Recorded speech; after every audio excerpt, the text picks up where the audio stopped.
네, 오늘의 말씀은 창세기 39장 2절 3절 말씀입니다. 함께 두 절 합독하시겠습니다.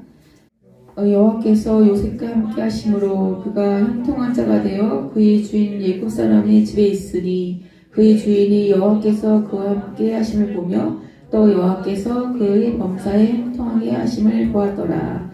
형통할 때 주시는 은혜로 말씀 듣도록 하겠습니다. 이번에 그 미국에서 프로 골프 대회가 있었어요. 참 미국에서 프로 골프 선수가 된다 그러면은 이거 정말 돈방석에 앉는 일이거든요. 거기에서 또 대회에서 우승한다 그러면은 재벌이 부럽지 않게 수많은 돈을 벌어들일 수 있는 그런 자리입니다. 우리가 아는 것처럼 타이거 우즈가 미국의 프로 골프에서 아주 골프 선수에서 여러 번 우승을 했잖아요. 근데 타이거 우즈 보면은 자기 개인 제트기가 있고 저택이 있고 대재벌 못지않게 얼마나 호화스러운 생활을 하는지 몰라요.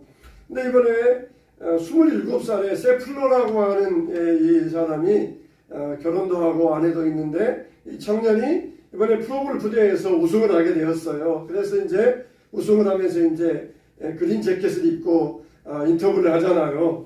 근데 이 청년은 인터뷰가 아니라 그 자리에서 자기 신앙 간증을 했어요. 신앙 고백을 했어요. 그래서 내 정체성은 믿음입니다. 나는 프로 선수가 내 정체성이 아니라 내 정체성은 믿음입니다. 그리고 우승했든지 안 했든지 나는 영원히 하나님 안에서 안전합니다. 나는 결코 잃어버린 인생이 아닙니다. 참 그 말씀, 그 고백 들을 때 정말 훌륭하다, 대단하다. 여러분 운동선수 보세요. 0.1초 차로 1등 뺏기고 2등 뺏기고 또 골프 선수들은 한타 차로 1등 뺏기고 2등 뺏기면은 막 땅이 꺼지는 것처럼 절망하거든요. 그냥 운동선수 나갔다가 우승 못하고 또 등수 못하면은 그냥 지구가 멸망하는 것처럼 절망하거든요. 근데 이 세플러라고 하는 청년은 나는 우승하든지 안 하든지 그건 내 목적이 아닙니다. 나는 오직 예수님을 증거하기 위해서 이제 나왔고 나는 영원히 예수님 안에서 안전합니다. 세이프합니다. 야 정말 아주 훌륭한 신앙 고백이 아닐 수가 없어요. 우리는 정말 뭐가 좀만 안 되면 그냥 땅이 꺼질듯이 낙심해가지고 코가 쏙 빠져가지고 그냥 밥도 안 먹고 잠도 안 자고 말도 안 하고 그러는데 내 삶은 예수님 안에서 영원히 안전하다는 것이에요. 세상이 조금만 안 되면은 그냥 세상이 끝난 것처럼 막 우울증에 걸리고 낙심하고 그러는데 내 삶은 예수님 안에서 영원히 안전합니다. 자, 이 운동선수들이 참 그런 고백을 할 수 있다는 게 얼마나 참 대단한지 모르겠어요. 얼마나 훌륭하고 귀한 신앙인지 모르겠어요. 자, 우리 청년 학생들도 이런 신앙 고백을 했으면 좋겠어요. 살다 보면은 어려운 일 만나고 힘든 일 만날 텐데 여자친구 남자친구와 헤어졌다고 그냥 중내산해하고 또 취업 안 됐다고 또 중내산해하고 뭐가 또 안 됐다고 중내산해하고 그런 인생이 아니라 내 인생은 영원히 예수님 안에서 안전합니다. 내 인생을 주님이 붙들고 계십니다. 내 정체성은 믿음입니다. 참 이런 얼마나 훌륭한 고백인지 몰라요. 우리가 살다 보면은 세상적으로도 많은 환난과 어려움 당하잖아요. 우리에게는 세 가지 길이 있어요. 인생에 세 가지 길이 있어요. 내리막길이 있고 오르막길이 있고 평탄한 길이 있거든요. 근데 요셉을 보면은 하나님께서 그와 함께 하심으로 그가 형통한 자 되었더라. 그런데 그 요셉이 그럴 때 보면은 인생이 잘 안 될 때예요. 어려울 때예요. 근데 하나님께서는 성경에서는 요셉이 어디 가든지 형통하였더라. 그렇게 성경은 말씀하고 있어요. 왜 그럴까요? 우리는 막 잘 되고 막 올라가야 되고 모든 일들이 막 그냥 출세하고 성공해야 저 사람 정말 형통한 사람이다. 하나님이 저를 형통케 하셨다 해야 되는데 요셉은 보면은 그렇지 않았어요. 어려움 당하고 고통 당하고 그런 인생이었지만 하나님께서 함께 하심으로 요셉이 형통하였더라. 그러니까 성경에서 말씀하는 형통은 뭐냐? 성공하고 출세하고 또 직장 잘 들어가고 결혼도 하고 돈도 잘 벌고 그게 형통이 아니에요. 그건 뭐냐? 하나님이 함께 하시는 것. 이게 바로 성경이 말씀하시는 형통의 기준입니다. 그러니까 내 인생은 예수님 안에서 영원히 안전합니다. 영원히 안전합니다. 아무리 세상적으로 혼란이 오고 실패가 오고 내가 세플로란 청년이 골프대회에서 내가 입상하지 못한다 할지라도 그것 때문에 인생이 망한 것도 아니고 세상에 내가 딛고 있는 땅이 커진 것도 아니고 내 인생은 예수님 안에서 영원히 안전합니다. 항상 안전합니다. 나는 주님 안에서 영원히 안전합니다. 요셉이 바로 그런 사람이에요. 내 인생은 주님 안에서 영원히 형통합니다. 영원히 형통합니다. 이 형통의 은혜, 이게 요셉이 누리는 하나님의 축복의 은혜였던 것입니다. 그러면 요셉이 어떤 이 받은 형통의 은혜의 특징이 어떤 특징이냐? 첫째는 뭐냐? 요셉이 받은 은혜의 특징을 먼저 내리막길에 임한 하나님의 은혜예요. 내리막길에 임한. 우리는 막 올라가야 하나님이 저 사람 은혜 주시고 축복 주시고 저 사람 참 잘 되는구나 그렇게 말할 텐데 요셉은 계속 내려가요. 계속 내려가요. 아버지 집에서 부잣집 도련님으로 살다가 종으로 팔려서 애굽에 내려가고 또 그나마 요셉은 그래도 책임감이 강했어요. 그러다 보니까 주인이 인사권자가 보니까 야, 참 요셉 참 똘똘하다. 또 책임감 강하다. 우리 집 전체 살림을 맡겨놔도 빼먹지 않고 거짓말하지 않고 정직하게 우리 집 살림을 운영할 사람이구나. 그래가지고는 그보다 나이 많은 종들도 많이 있지만은 요셉 20대 요셉을 발탁해가지고 온 가정의 살림을 주관하는 사람으로 요셉에게 맡겨요. 얼마나 책임감 있고 똘똘하고 그런지 요셉을 그렇게 온 집안의 살림 주관자로 가정총으로 맡깁니다. 그러다가 그렇게 인생이 참 평탄한 것 같았어요. 그래도 종살이하지만은 그래도 가정에서 실권자 가지고 가정의 살림을 주관하고 그러니까 얼마나 그래도 종이지만은 인생이 평탄한 것 같았어요. 그러다가 주인의 아내 모함에 의하여서 파렴치범으로 몰려가지고 그나마도 그 평탄한 삶에서도 또 떨어져가지고 감옥으로 들어가고 말았어요. 감옥에서도 몇 년 동안 그 떨어진 삶에서 또 떨어져가지고 감옥살이 하다가 그렇게 감옥살이 30세까지 감옥살이 할 수밖에 없었던 것입니다. 우리 인생은 오르막길이 있고 내리막길이 있고 그리고 평탄한 길이 있어요. 여기에서 오르막 내리막이 하는 것은 등산할 때 이야기가 아니에요. 오르막길 올라간다. 그리고 내리막길 내려간다 그럴 때 야 내리막길 내려가니까 참 등산할 때 하산하는 것처럼 참 편하겠다. 그게 아니라 내리막길 내려간다는 것은 인생이 고난의 자리로 실패의 자리로 인생이 어려움의 핍박의 자리로 내려간다. 그걸 인생에서 내리막길이라고 이야기하는 것이에요. 힘겹게 오르막길 올라갔다가 등산할 때 내리막 내려가면은 얼마나 참 콧노래가 나옵니까? 올라갈 때는 힘들다가 내려올 때는 즐겁게 내려가는데 인생의 내리막길은 다 즐거운 게 아니에요.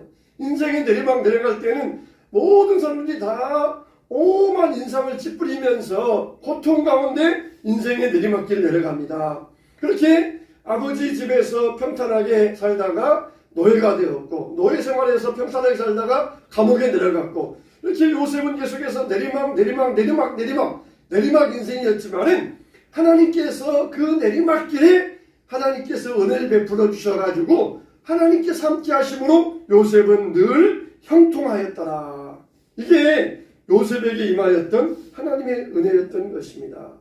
소위 요셉은 어땠습니까? 형들에 의하여서 인신매매 당해서 노예로 팔려간 거잖아요. 우리나라도 한때는 인신매매가 한참 유행한 때가 있었어요. 여러분도 기억하실 테지만 한참 우리나라에도 인신매매가 유행할 때가 있어요. 특히 이제 여자나 또 아이들, 어린아이들을 납치해가지고 어린아이들을 또 판다든지 또 여자들은 이제 율락가에 판다든지 심지어 남자들까지 납치해가지고 자기 섬에 사람들이 별로 살지 않는 섬에 그러다가 납치해서 뭐 염전 노예로 판다든지 그런 일들이 우리나라에도 참 이 비일비재한 일들이 많이 있었습니다. 그러다가 나라에서 이렇게 뒀다가는 안 되겠다 그래가지고는 인신매매단을 한번 잡으면은 엄벌 처했어요. 아주 그냥 엄벌, 그냥 사형하든지 무기징역하든지 그러니까 그 다음부터 이제 인신매매가 사라졌어요. 그냥 갔다가 그냥 납치해서 뭐 얘들 납치해서 해도 그냥 적당하게 몇 년 살다가 나오면은 근절되는데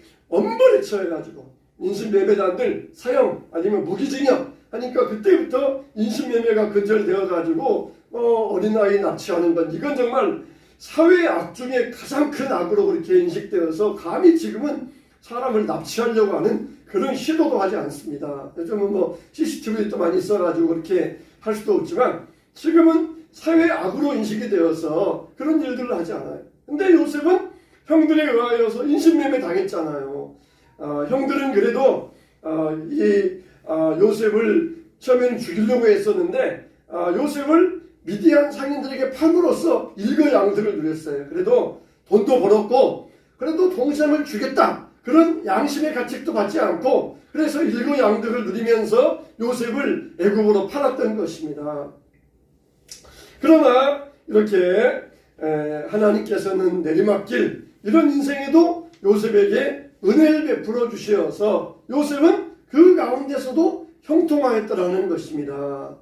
미국에서 목회하시는 목사님들 이야기 들어보면은 우리나라 사람들이 이제 미국으로 이민 가잖아요. 그럼 그 중에는 굉장히 똑똑하고 열심인 사람들이 아메리칸 드림을 내가 이루어내겠다 그러면서 이민 간 경우도 있지만은 우리나라에서 실패한 사람들이 미국으로 이민 가는 경우들이 많다는 것이에요. 그래서 우리나라에서 실패해가지고 조금 돈 가지고 가서 미국 가서 일해보려는데 거기에서 마저 다 이제 모든 것이 바닥에 나가지고 다 없어지면 그러면은 또 이제 LA에서 그 다음에 텍사스로 가요.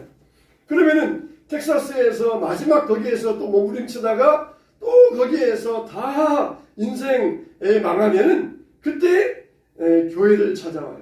다 사람들은 다 떠나가고 자기 같은 사람들은 아무도 안 반겨주고 아는 척도 안 하는데 교회 가면은 그래도 목사님은 따뜻하게 맞아주니까 교회를 찾아갑니다. 그래가지고는 목사님이 먹을 것 주시고 입을 것 주시고 잠잘 것 주시고 그러면은 처음에 교회 가가지고 막 운대요. 우는데 그 눈물이 어떤 눈물이냐면은 짐승이 막 울부짖는 것처럼 막 그냥 그거는 어떤 그 인간의 울음이 아니라 짐승이 울부짖는 것처럼 막 울어댄다는 것이 막 짐승이 울 때 우는 그런 울음 있잖아요. 그러다가 어느 정도 감정이 잦아들면은 좀 감정적인 눈물이 흘리고 그러다가 좀 잦아들면 이제는 회개의 눈물이 흘리고 내가 그렇게 조금 그래도 살 때에는 하나님 모르고 살다가 내 멋대로 살다가 이렇게 어려우니까 하나님 찾게 되어서 죄송한 마음에 회개의 눈물도 흐르고 그렇다는 거예요. 근데 그런 사람들이 한결같이 하는 말이 내가 정말 인생이 잘 나갈 때 하나님 만났더라 그러면은 내가 헌금도 많이 할 터인데 아무것도 없을 때 하나님 만나가지고 헌금도 못하고 그렇게 마음이 죄송하다는 것이에요. 근데 그렇게 인생의 밑바닥에서 울부짖으며 기도한 사람들이 한결같이 하나님을 만나요. 하나님의 은혜를 경험해요. 정말 나같이 쓸모없는 놈 한국에서 성공하고 잘 나갔으면은 내 힘으로 잘 되는 줄 알고 교회도 안 나가고 하나님도 안 만났을 터인데 미국까지 와가지고 다 없어지고 이제는 불법 체류자가 되어가지고 비자 만기되어서 불법 체류자로서 살아가는데 거기에서 인생 끝에서 하나님 만나게 되었는데 나 같은 놈 버리지 아니하시고 하나님 찾아와 주시고 인생의 그 내리막길에서 나 같은 놈에게 하나님 베풀어 주신 은혜 너무너무 감사해서 하나님 만나고 은혜 받는 그런 경우들이 비일비재하다는 것이에요. 그냥 평탄할 때에는 하나님 없이 살다가 인생의 내리막 그 마지막 길에서 하나님 만나가지고 하나님이 자기 같은 사람을 버리지 아니하시고 은혜 베풀어 주신 은혜 감격적으로 이제는 눈물을 흘려요. 처음에는 막 짐승같이 눈물을 흘리다가 다음에는 감정적인 눈물을 흘리다가 그 다음에는 이제 회개의 눈물 그 다음에는 감사의 눈물로 바뀐다는 거예요. 감사의 눈물로. 여러분 내리막길에 임하는 하나님의 은혜가 있습니다. 우리들 가운데도 혹시 내리막 인생에 접어들고 있지는 않습니까? 내리막 인생에 실패하면은 하나님께서 우리를 버린 거다, 우리를 떠난 거다 그렇게 생각하는 사람이 있어요. 인생이 막 그냥 잘 되고 성공해야 하나님이 함께 하셔서 복 주셨다 해야 되는데 인생이 실패하고 어려워지면은 하나님이 나를 버리셨다 그런 생각을 많이 한다는 것이에요. 우리가 달란트 비율을 잘 알잖아요. 어떻게 합니까? 주인이 5달란트, 2달란트, 1달란트를 줍니다. 근데 거기에서 우리가 항상 이 간과하는 사람이 누구입니까? 2달란트 받은 사람이에요. 5달란트 받은 사람은 열심히 노력해서 5달란트, 10달란트를 남겼어요. 근데 1달란트 받은 사람은 주인이 굳은 사람이라 그래가지고는 일도 하지 아니하고 땅에 묻어놓습니다. 근데 2달란트 받은 사람은 어중간하게 중간에 끼어 있어요. 자기는 5달란트 받은 것도 아니고 1달란트 받은 것도 아니고 어중간하게 2달란트 받은 사람이에요. 그런데 이 사람도 역시 1달란트 받은 사람과 입장이 비슷할 수 있어요. 나는 왜 5달란트 안 주고 겨우 2달란트야? 그러면서 1달란트 받은 사람처럼 이 사람도 시험 들고 낙심할 수가 있어요. 그런데 또 뭐가 있습니까? 이 사람이 시험 들 이유가 뭐가 있습니까? 나중에 주인이 뭐라 그래요? 1달란트 받은 사람의 것을 빼앗아서 누구에게 주어라? 5달란트 받은 자에게 주어라 그러잖아요. 아니 지금 이 사람은 10달란트나 있는데 이 사람은 지금 4달란트밖에 없는데 기왕이면은 2달란트 받은 자에게 주어라 그러면은 나도 5달란트 되고 좋을 터인데 빼앗아서 5달란트 받은 자에게 주어라. 더 많은 자에게 주라는 것이에요. 그러면은 2달란트 받은 사람은 왜 나도 처음에는 2달란트밖에 안 주더니 이제는 그 나머지마저 나에게 안 주는 거야. 그러면서 얼마든지 시험 들 수 있다는 것이에요. 그런데 이 사람은 시험 들지 않았습니다. 꿋꿋하게 자기 달란트를 가지고 충성을 다하고 최선을 다했어요.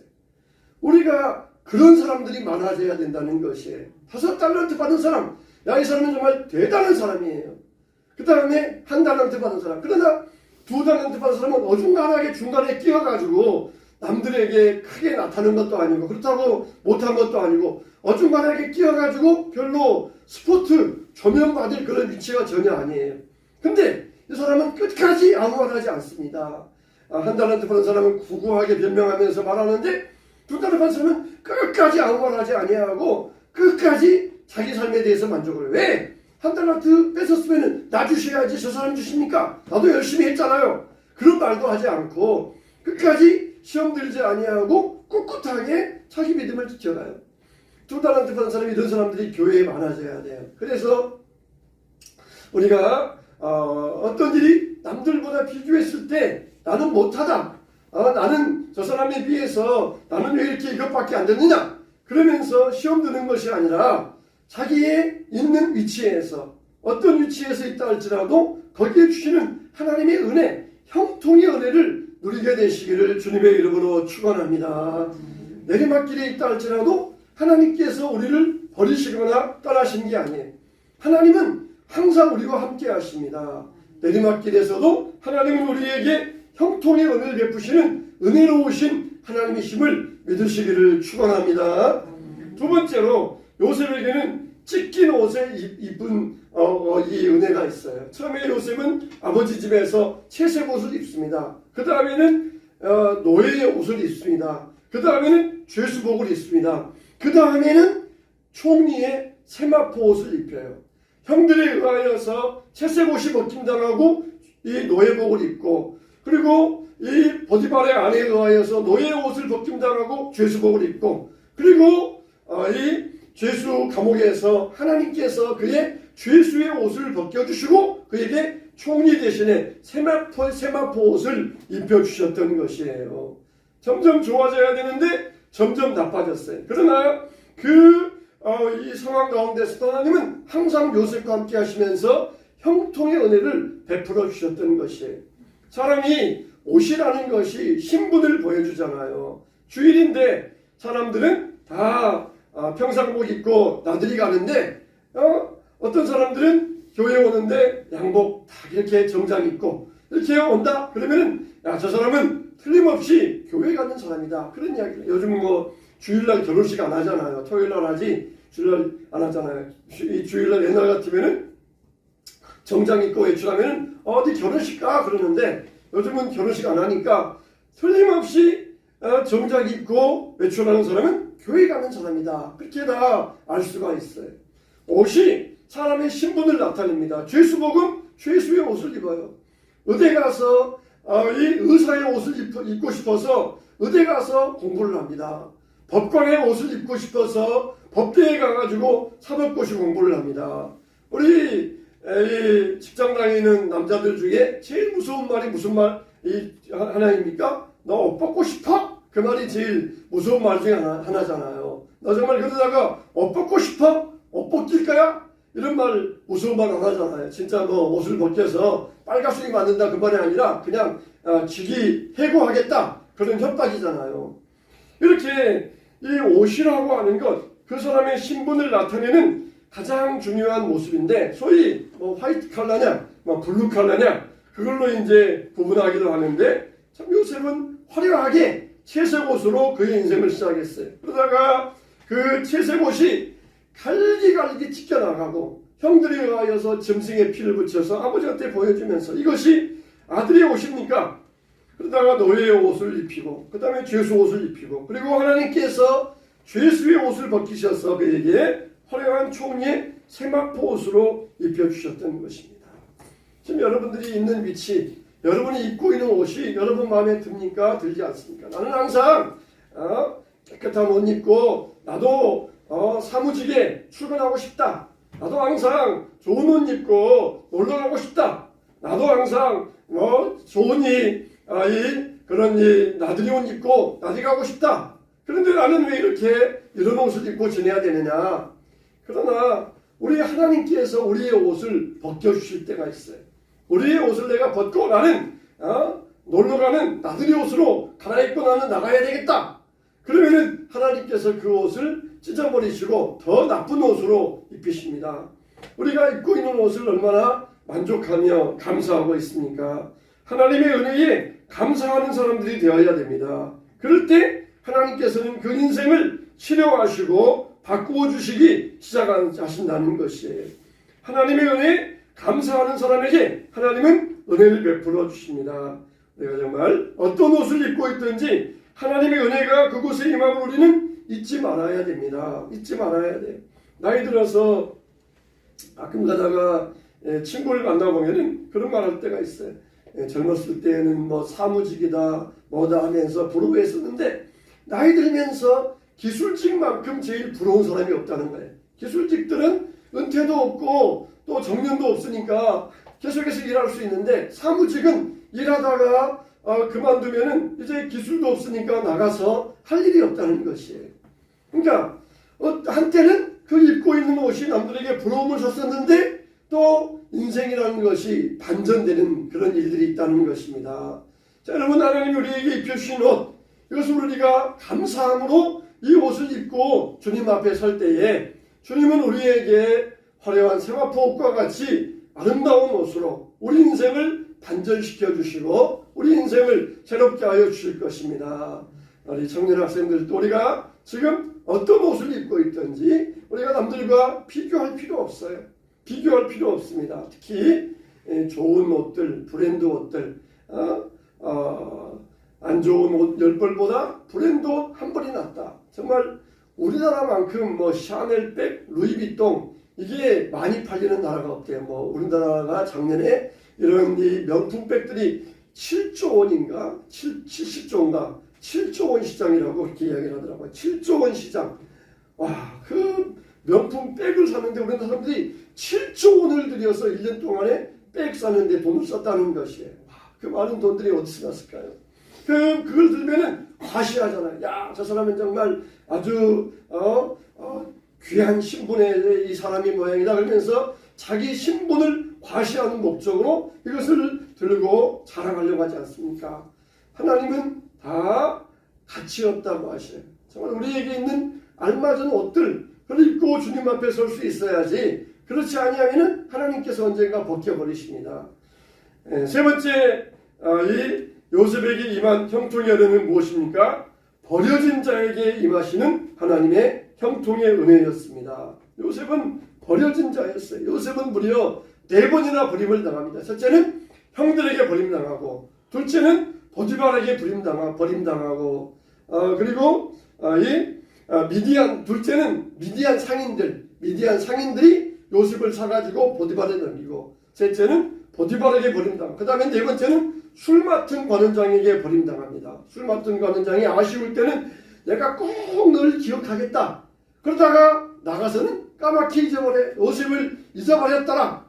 2년 동안 요셉을 잊어버립니다. 제발 나는 억울하게 들어왔으니까 제발 나를 여기서 꺼내주십시오. 그러면서 술 맡은 관원장에게 은혜를 베풀어주면서 신신당부했지만 술 맡은 관원장은 자기 살게 되니까 요셉을 까맣게 잊어버렸다는 것이에요. 이렇게 버림받은 자에게 그래도 하나님은 찾아오셔서 형통의 은혜를 베풀어 주셨습니다. 나중에 이제 요셉이 애굽의 총리가 되어서 애굽을 다스리게 될 때에 그 감옥 속에서 배웠던 그 만났던 사람들, 그 감옥이라는 것은 이 군대 장관의 감옥이니까 대개 이제 공수처에서 잡혀온 사람들이 거기에 갇혀요. 그래서 고위공직자들 이런 사람들이 그 감옥에 갇히니까 요셉은 그런 사람과 대화하면서 나라의 정치 상황, 나라의 행정 절차 이걸 다 귀로 듣고 요셉은 지혜로운 사람이니까 자기 것으로 만들었어요. 그러니까 요셉이 감옥에서 나오자마자 총리가 되어도 나라를 이끌어가는데 전혀 지장이 없었어요. 하나님께서 요셉을 총리 대신을 만들기 위하여서 술 맡은 관원장을 만나게 하셨고 그리고 버림받게 하셨고 감옥에까지 내려가게 하셨던 것입니다. 자, 우리는 어떤 인생입니까? 사람들에게 버림받은 인생이다. 그렇지만은 하나님은 우리를 보냄받은 인생으로 보신다는 것이. 우리는 버림받은 인생이 아니라 하나님께로부터 보냄받은 인생이에요. 요셉은 형들에게 버림받고 미디안 상인들에게 버림받고 보디발에게 버림받고 그리고 이 술 맡은 관원장에게 버림받았지만 그러나 그 과정이 애굽의 총리가 되기 위하여서 쓰임받을 수 있도록 하나님께서 요셉을 감옥으로 보내시고 보디발의 집으로 보내시고 그렇게 보냄받은 인생이 되었던 것입니다. 남미에서 태어나서 미국에서 공부를 하다가 루게릭병에 걸렸던 신학생이 있어요. 어릴 때 부모님 따라서 남미에서 자랐으니까 남미말을 잘하고 미국 가서 공부하니까 미국말 영어도 잘하고 그러다가 신학교 다니면서 루게릭병이 걸리고 말았습니다. 루게릭은 온몸이 근육이 굳어가다 그 다음에는 나중에는 심장까지 굳어가가지고 죽는 병인데 이거는 원인도 알 수 없고 치료하기 없어요. 조금 빨리 진행되는 경우도 있고 조금 늦게 진행되는 경우도 있고 그런데 이 신학생이 루게릭병이 걸렸어요. 그러다가 워낙 미국은 의료비가 비싸니까 아무 연고도 없고 그리고 친척도 없는데 그냥 한국으로 보내졌어요. 부모님에 의하여서 한국 병원에 가면은 의료비도 저렴하고 또 그곳에 가면은 혜택도 받을 수 있으니까 한국에 가서 치료받으라 그래가지고는 한국 병원에 내려오게 돼서 아무도 없는 곳에서 혼자 가서 루게릭병을 치료받게 되었습니다. 의사가 진료하면서 이 병은 불치병입니다. 하나님이 아니면은 고칠 수가 없습니다. 그렇게 진단받고 포기했어요. 그런데도 이분은 항상 웃으면서 온 병동을 다니면서 환자들에게 전도하고 그리고 기도해 줍니다. 하나님께서 기적을 베풀어 주셔가지고 루게릭병이 깨끗하게 나으신 거예요. 의사도 말하기를 이거는 하나님께서 하셨습니다. 그렇게 고백할 정도예요. 그리고는 하나님의 은혜로 정말 내가 버림받은 인생, 부모도 나를 버렸고 한국에나 가서 거기서 치료받고 죽으면 죽든지 해라 그렇게 왔는데 버림받은 인생인 줄 알았는데 거기에서 보냄받은 인생으로서 열심히 전도하고 기도하니까 하나님께서 나를 치료해 주셨다는 것이에요. 우리는 버림받은 인생인 줄 알았어요. 버림받은 인생. 그러나 하나님이 우리를 보냄받은 인생으로서 우리를 보내주셨다는 것이에요. 우리를 보냄받은 자리에서 우리는 다 서 있다는 것입니다. 버림받은 인생이 아니라 보냄받은 자리에 서 있다는 것이에요. 이와 같이 보냄받은 인생으로서 자기가 있는 곳에서 기뻐하며 감사하며 하나님이 일했을 때 하나님께서 기적을 베풀어 주셨고 고침받게 하셨고 그리고 목사 안수를 받고 하나님의 종으로 큰 사역을 이루게 되셨던 것입니다. 하나님은 요셉을 버리지 않으셨어요. 아버지 집에서 형들에게 버림받고 다 버림받고 버림받은 줄 알았는데 하나님은 요셉을 버리지 아니하셨어요. 요셉을 애굽으로 보내고 그리고 하필이면 또 딴 데도 아니라 보디발의 집으로 보내셨던 것이에요. 그냥 딴 데 어디 피라미드 짓는 그런 현장에 가서 종 되었으면은 그냥 요셉의 인생은 여기에서 어두움 가운데 있었을 거죠. 근데 하필이면은 보디발의 집에 보내셔가지고 거기에서 또 술 맡은 관원장을 만나게 하시고 그리고 왕 앞에 서게 하시고 이게 요셉의 인생은 보냄받은 인생으로서 쓰임받을 수 있었던 것입니다. 우리들도 마찬가지예요. 이런 이야기가 있습니다. 종이가 있는데 종이를 막 구겨버려요. 그렇다고 해서 그 종이에 쓰여져 있는 이야기는 구겨지지 않는다 그랬습니다. 우리 인생이 막 구겨지는 것 같아요. 그러나 그 인생에 쓰여져 있는 이 이야기는 구김당하지 않는다는 것입니다. 않는다는 것이에요. 참 여러분 우리가 이 미스터 트롯의 임영웅을 알잖아요. 임영웅 미스터 트롯에 나와가지고 임영웅이 마지막 결선을 할 때 1등하고 2등하고 박빙이었어요. 근데 2등한 사람이 오히려 더 잘했었어요. 그런데 임영웅에게는 뭐가 있느냐? 인생의 스토리가 있어요. 인생의 스토리가. 그 아버지 어머니가 이 결혼을 했는데 결혼할 돈이 없는 거예요. 결혼할 돈이 없는 거예요. 그래가지고 결혼식을 미루다가 임영웅이 낳고 이제 결혼식을 하고 그리고 신혼여행을 하고 이 혼인신고를 하고 오는데 그때 아버지가 교통사고로 돌아가신 것이에요. 어머니가 미용실 하면서 어렵게 임영웅을 키워냈어요. 이렇게 이 스토리가 딱 전해지니까 심사위원들, 관중들의 마음을 감동시켰어요. 그래서 2등보다 더 우월하지 않는데 그 스토리가 심사위원을 감동시키니까 임영웅을 미스터 트롯에서 1등 주어가지고 그리고 이 1등상을 받게 했어요. 임영웅이 참 복음성가도 잘 부르고 그러는데 참 이 스토리를 들어보면은 그 인생이 막 구겨진 인생이에요. 아버지도 없이 어머니가 혼자 키우면서 얼마나 참 어렵고 힘들었겠어요. 그러나 그 인생의 이야기는 구겨지지 않았다는 것이에요. 하나님께서 쫙 펼쳐주시니까 그 날개를 달 수 있게 날아갈 수 있었던 것입니다. 우리 인생이 아무리 구겨져도 하나님께서 우리에게 써주신 그 인생의 스토리는 구겨지지 않습니다. 우리는 버림받은 인생이 아니에요. 아무리 내리막길에 내려간다 할지라도 우리는 하나님께서 주시는 은혜가 있어요.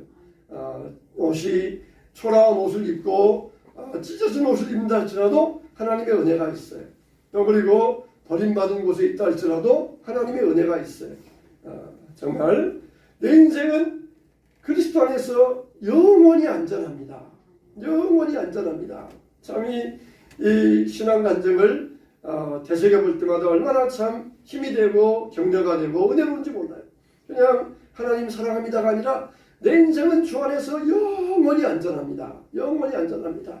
하나 때문에 내 인생이 꺼질 것처럼 실망하고 좌절하지 아니하고 어떤 일을 당해도 내 인생은 주님 안에서 영원히 안전합니다. 내 인생은 틀림없습니다. 끄떡없습니다. 이런 고백이 우리 청년 학생들 우리 모두의 고백이 되었으면 좋겠습니다.